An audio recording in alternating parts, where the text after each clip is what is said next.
എന്താണ് ഉപനിഷത്തുകൾ? ഹിന്ദുധർമ്മത്തിലെ ഏറ്റവും പ്രധാനപ്പെട്ട അറിവിന്റെ സ്രോതസ്സായ വേദങ്ങളുടെ അവസാന ഭാഗങ്ങളാണ് ഉപനിഷത്തുകൾ. അതുകൊണ്ടിവയെ വേദാന്തം അഥവാ വേദങ്ങളുടെ അന്തം അഥവാ സാരമെന്നും വിളിക്കുന്നു. അർത്ഥം: ഉപ അടുത്ത്, നീ താഴെ, ഷഡ് ഇരിക്കുക എന്നീ വാക്കുകളിൽ നിന്നാണ് ഈ പദമുണ്ടായത്. അതായത് ഗുരുവിന്റെ അടുത്ത് വിനീതനായിരുന്ന് സ്വീകരിക്കുന്ന രഹസ്യജ്ഞാനം എന്നാണിതിന്റെ അർത്ഥം. പ്രധാന തത്വങ്ങൾ. ഉപനിഷത്തുകൾ പ്രധാനമായും ചർച്ച ചെയ്യുന്നത് ആചാരങ്ങളെയല്ല, മറിച്ച് തത്വചിന്തകളെയാണ്. ബ്രഹ്മം, ഈ പ്രപഞ്ചത്തിന്റെ മുഴുവൻ ആധാരമായ പരമമായ സത്യം. ആത്മാവ്, ഓരോ ജീവിയിലുമുള്ള ചൈതന്യം. യഥാർത്ഥത്തിൽ ആത്മാവും ബ്രഹ്മവും ഒന്നു തന്നെയാണെന്ന് ഉപനിഷത്തുകൾ പഠിപ്പിക്കുന്നു.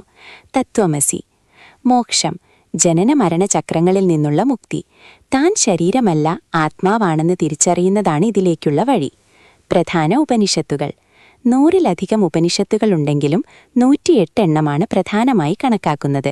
അതിൽ തന്നെ സ്വാമി വിവേകാനന്ദനെ പോലുള്ളവർ പ്രാധാന്യം നൽകിയ 10 പ്രധാന ഉപനിഷത്തുകൾ, ദശോപനിഷത്തുകൾ ഇവയാണ്: ഈശം, കേനം, കഠം, പ്രശ്നം, മുണ്ടകം, മാണ്ഡൂക്യം, തൈത്തിരീയം, ഐതരേയം, ഛാന്തോഗ്യം, ബൃഹദാരണ്യകം.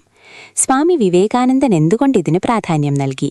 സ്വാമി വിവേകാനന്ദന്റെ അഭിപ്രായത്തിൽ ഉപനിഷത്തുകൾ മനുഷ്യന് അനന്തമായ ശക്തിയും ആത്മവിശ്വാസവുമാണ് നൽകുന്നത്. ജാതിക്കോ മതത്തിനോ ഉപരിയായി എല്ലാ മനുഷ്യരിലും ഒരേ ദൈവചൈതന്യമുണ്ടെന്ന സത്യം ലോകത്തിനു മുന്നിൽ വയ്ക്കാൻ ഉപനിഷത്തുകൾ സഹായിച്ചു.